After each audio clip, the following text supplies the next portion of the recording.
लेले लक्षात आहे ना, आज मेहून धरलंय तुला जेवायला या जोड्यानी. आज आम्हाला कसं बोलवलंस ग? आणि तुझी ती आसावरी ताई कुठे गेली? अगं छे ग, ती आपली नुसतीच नावाला. खरं सांगू का लेले, या बिल्डिंग मध्ये माझी सगळ्यात जवळची मैत्रीण तूच आहेस. तुला नाही बोलवणार जेवायला तर कोणाला बोलवणार आहे मी? तू आणि आसावरी नेहमी भांडता, पण तरीही तू आसावरी ताई करत तिच्या मागे जात असतेस.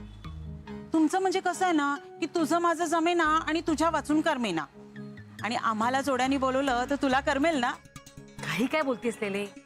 अगं इतकी वर्ष ती त्याला बोलवण्याचा प्रश्नच नव्हता. आणि आता असावरी त्याला कसं बोलवणार? तिचा नवीन नवरा तिला सोडून गेलाय ना. चल काहीतरीच काय. अभिजित राजे आसावरीला सोडून जाणं शक्यच नाही. लेले, तुझा माझ्या बातमीवर विश्वास नाहीये? माझ्या? अगं या बिल्डिंग मधली कुठल्याही घरातली बातमी विचार, अशी सांगेल. पुरा भाव आहे का? तुझ्या घरचंच सांगते. काल संध्याकाळी तू इडली चटणी केली होतीस आणि तुझ्या ह्यांना इडली चटणी आवडली नाही म्हणून झक्कत तुला डाळ भात लावायला लावला. बरोबर ना? ते सोड ग, पण राजे गेले कुठे आणि का? म्हणजे त्या दोघांमध्ये काय भांडण वगैरे झालं का? नाही म्हणजे त्यांच्या घरातून काही आवाज वगैरे नाही आला ग. आणि राजे तसे भांडखोर नाही आहेत ग. मी आमच्या यांना तर नेहमी म्हणत असते की नवरा असावं तर राजेंसारखा. अगं दिसतं तसं नसतं. या सेलिब्रिटीजचे दाखवायचे दात वेगळे आणि खायचे दात वेगळे असतात. असावरी ताई साळसूतपणाचा आव आणते, पण मनानं खरी कशी आहे काय माहित. अगं पण खरंच अभिजित राजे? घ्या, अजून तुझा माझ्यावर विश्वास नाहीये? चल दाखवते. ए थांब थांब थांब थांब थांब. आता काय? असं नुसतं नाही, बेट लाव. बेट? कितीची? 50ची. मला माहितीये अभिजित राजे असं वागणारच नाही. हो मग चल, काय आहे ते दाखवतेच. पण तू फक्त माझ्या होला हो करायचं. काय करायचं? तुझ्या होला हो. हा चल चल. हाय सवरते, कशी आहेस तू? प्रज्ञा, लेले वहिनी काय ग? ताई मला एक सांग, तू सकाळपासून काही खाल्लं नाहीस ना? नाही म्हणजे मी आता खायलाच बसणार होते. तुम्ही येता का? दोघे या ना. अगं नको, मला नकोय आज. आणि हिनी पण नाश्ता केलाय, पण त्यामुळेच माझी पंचायत झाली खूप आज. काय झालं? अगं सत्यनारायणाची पूजा ठेवली आज, पण कुठल्या जोडप्याला मेहून म्हणून सांगायलाच विसरले. आणि लेलेच म्हणाली की असावरीताई आणि अभिजित राजे असताना तुला प्रश्न कशाला पडायला हवा. आणि बरोबरच आहे तिचं. तुम्ही लग्न झालेलं नवीन जोडपं आहात ना. मग ताई तुम्ही दोघं याल ना माझ्याकडे मेहून म्हणून? येशील म्हणून काय विचारतेस? इतक्या वर्षात आसावरी कुठल्या कार्यालयात जाऊ शकली का? आता हक्काने ये. जोडप्याचा मान असतो हा. हो ग हो, अगदी बरोबर आहे तुझं. कुठे आहेत, कुठे अभिजितराव? अगं अभिजित कुठे आहात तुम्ही? प्रज्ञा ऐक ना, हे ना घरात नाहीयेत, ते अभिज किचनला गेलेत. अरे बापरे, मग त्यांना फोन करून सांगायला हवं. अगं अभिज किचनला काहीतरी खातील बितील. हा बघ तुझा फोन आहे. प्रज्ञा मी नंतर सांगते ना त्यांना. राहू दे. नंतर नको ना गं, आत्ताच सांग. तू विसरलीस ना तर नंतर आयत्या वेळी मी मेहून कोणाला शोधू? हा घे, लागलाय, स्पीकरवर टाकलाय.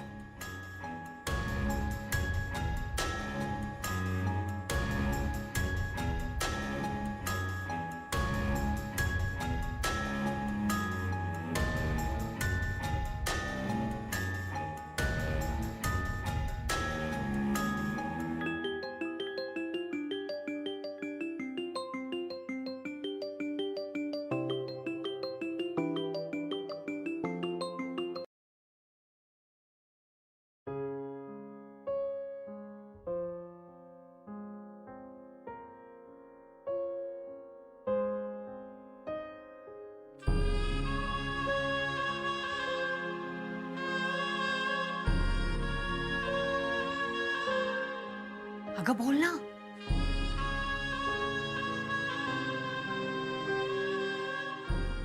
हॅलो. असावरी, मला जे काय बोलायचं ते मी काल बोललोय. मला या विषयावर अजून काही बोलायचं नाही.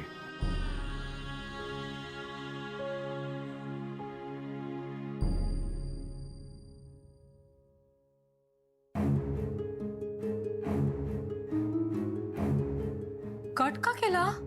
कामात असतील ना ते तिथे. अगं पण कामात आहे तसं म्हणाले नाहीत. काय झालंय ताई? तुमचं भांडण बिंडण झालंय का? भांडण वगैरे काही झालं नाहीये.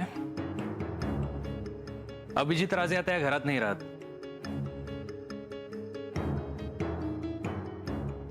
ते आईला आणि या घराला कायमचे सोडून गेलेत.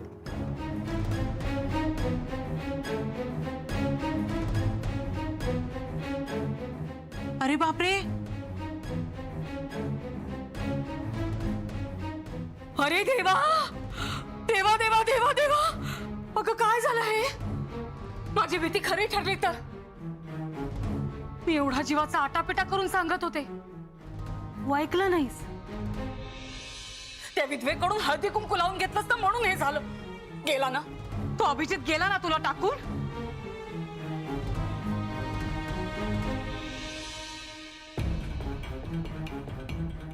महिन्याभरात तुझ्या संसाराची काय वाट लागायला सुरुवात झाली बघ. इतक्या हौसेनं तू दुसरं लग्न केलंस, पण आता हे टिकणार नाही असं वाटतंय. आता कशी तू मेहुण म्हणून बसणार पूजेला? आणि नवऱ्याने टाकलेल्या बाईला मेहुण म्हणून बसवायची पद्धत नाही आली ग आपल्याकडे अजून. काय ताई, तुझ्या भरोश्यावर बसले होते मी. आता आयत्या वेळी कुणाला शोधू मी ग?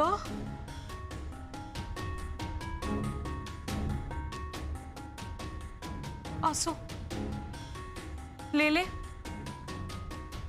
होते मी पुढे. आसावरी, असं आहे ना, राजेंना सोडू नकोस. चांगली पोटगी मागून घे. अशा माणसांना ना चांगली अत्तल घडवली पाहिजे.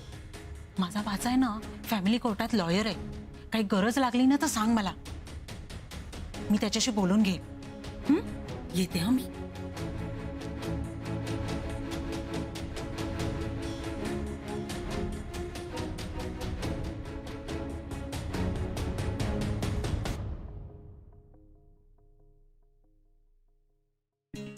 प्रज्ञा काढ लवकर, काढ. चल, चल, चल. 500ची पैज लावायला हवी मी. दे. 450 वाचले, थँक्स. आपल्या सोसायटीत 9 CCTV कॅमेरे होते माहितीये, पण 10वा चालता बोलता CCTV कॅमेरा आज सापडला. लेले, हा साधा नाही, सुपर ड्युपर CCTV कॅमेरा आहे, कळलं का? Bye bye.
आई, जेवण तयार आहे, तर मग जेवायला चला ना. सगळेच बसतोय जेवायला. आई,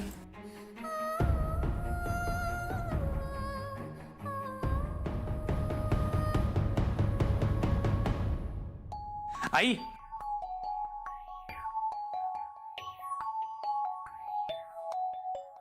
आई त्या ट्रॉली बॅग्स कुठे आहेत ग? आपण गावी जाताना घेऊन जातो त्या. वर आहे तिथे.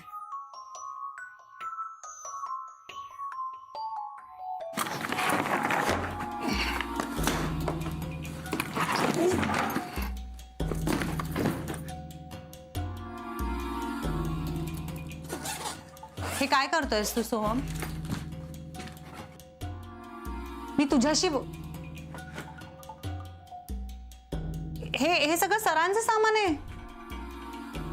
हो मला माहिती आहे म्हणूनच भरतोय. स्वतःला निघून जायचं होतं, हा पसारा कशाला घरी सोडला? मुद्दामून आईला त्रास व्हावा म्हणून, की आईने यांच्याकडे बघून रडत राहावं म्हणून. आणि तसंही बरे, ते आल्यापासून ना घरात माझ्या कपड्यांना जागा नव्हती. सगळं जातो आणि त्यांना देऊन येतो. आईला त्रास होईल अशी कुठलीही गोष्ट मला या घरात नकोय. आईला त्रास झालेला मला नाही चालणार. आईना अजूनही अनेक गोष्टींचा त्रास होतो. हे सगळं जर तुला कळत असतं तर आणखी काय हवं ना सोहम? हे बघ शुभ्रा, टोमणे नको मारूस तू. हा माहितीये तू त्या राजेंची वकील आहेस, पण आता जे मी ठरवलंय ना ते करणार.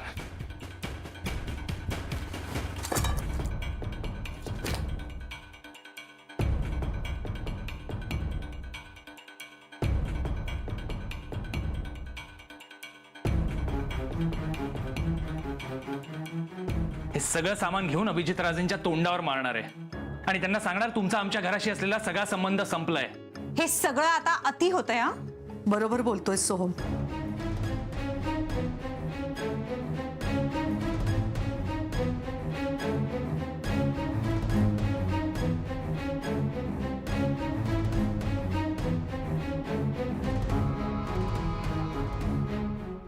नाही खरंच, या सगळ्या गोष्टी त्यांना नेऊन दे आणि त्यांना सांग भावनिक संबंध संपलेत ना आता, बाकी कशाची काही गरजच नाही.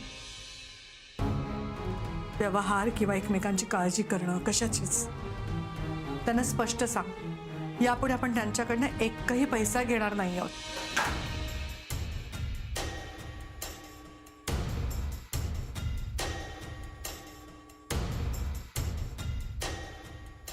आई कशाला?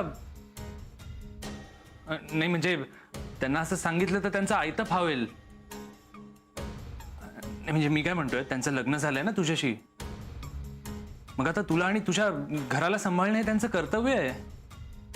सोहम, आता भावनिक संबंध सोडला नाही तर या आर्थिक दुव्याची काय गरज आहे? हे बघ बाळा, सुरुवातीला कठीण जाईल आपल्याला, पण हळूहळू सवय होईल. आणि तू आहेस ना सगळी जबाबदारी घ्यायला. आई, तुम्ही सरांबद्दल खूप मोठा गैरसमज करून घेतलाय. मला मान्य आहे तुम्ही चिडलाय आता सरांवर, आणि पैसा हा मुद्दा म्हणाल तर आई मी आहे ना, मी कमावते. कोणासाठी? आपल्या घरासाठीच कमावते ना. अर्थात मी सरांइतकं नाही कमवत, पण आपलं हे घर सांभाळायला मी समर्थ आहे. सोहम, यापुढे या घरचा कर्ता पुरुष तू आहेस. माझी या घराची जबाबदारी तुझ्या खांद्यावर आहे. तुला 7 जन्माची वचत येऊन एका क्षणात तुझ्याशी नातं तोडणाऱ्या व्यक्तीकडनं मला काही घ्यायचं नाहीये. तू जे कमावून आणशील त्यातून मी तुला रांधून वाढेल. माझा स्वतःचा मुलगा असताना मला दुसऱ्या कोणाच्या मदतीची गरज नाहीये. सोहम, जा आणि त्याला सांग की यापुढे सगळे संबंध संपले.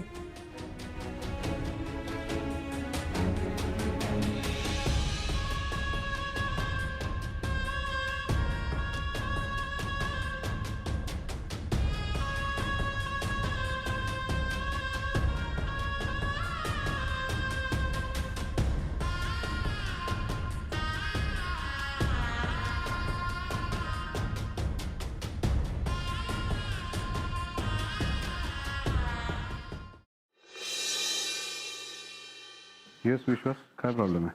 ॲक्च्युली फ्लेवर आईस्क्रीममध्ये यांना थोडं मॉडिफिकेशन करून दे ना, मग काय problem? Hi sorry ma'am, what a surprise. Asavari आली.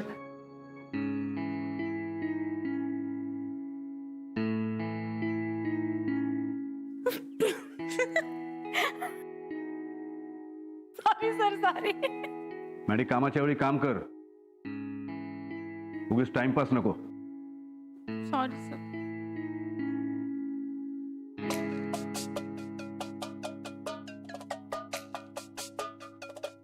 हाय सोहम.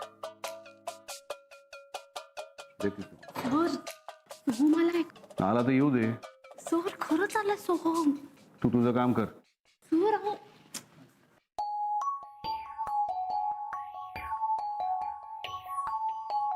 हो सोहम ये ना.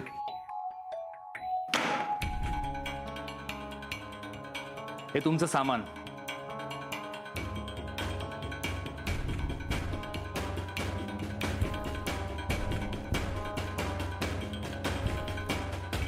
आमच्या घरी राहिलं होतं.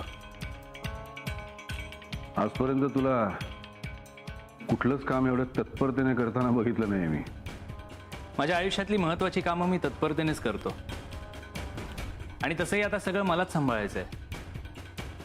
तुम्ही माझ्या आईचा विचार न करता निघून आलात. घरात सगळा पसारा तसाच होता. घर सोडून निघून यायचं होतं तर पसारा तरी उचलायचा होता.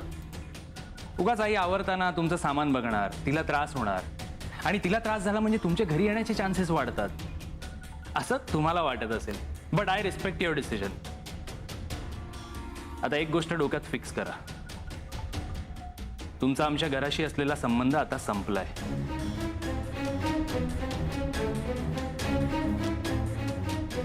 म्हणजे तुम्हीच तो संपवलाय. आधी आईशी गोडगोड बोलून तिला प्रेमात पाडलं.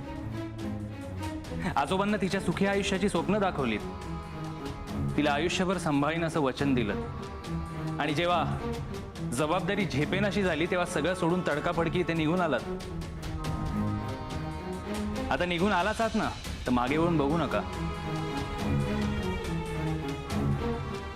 आता वेळ आलीच ना तर मी आणि आई उपाशी राहू, पण तुमच्याकडनं पैसे नाही मागणार.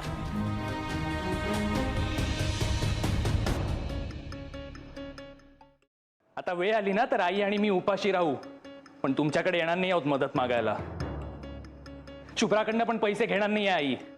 त्यामुळे light bill, society bill, maintenance bill, पाण्याचं बिल, आणि प्रत्येक रूममध्ये जे काही एसी लावून ठेवलेत ना तुम्ही लग्नानंतर त्याचे हप्ते भरू आम्ही सगळं कसं तरी,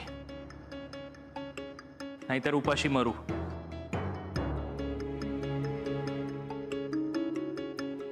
हो, पण तुमचा काहीही संबंध नाही आहे आता.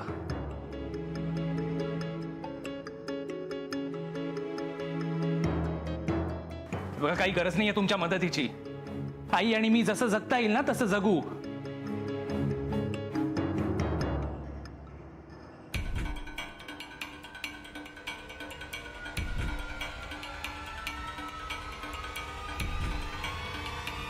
हे ब्रेसलेट आईने दिलं होतं ना तुम्हाला लग्नात?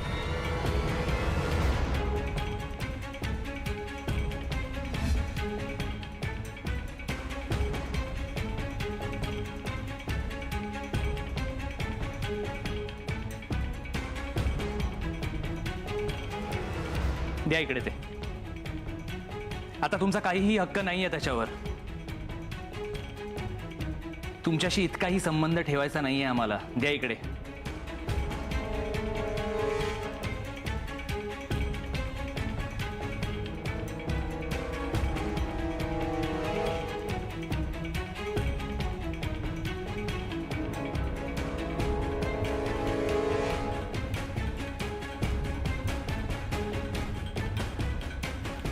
आता तेही निघत नसेल ना तुमच्याकडून.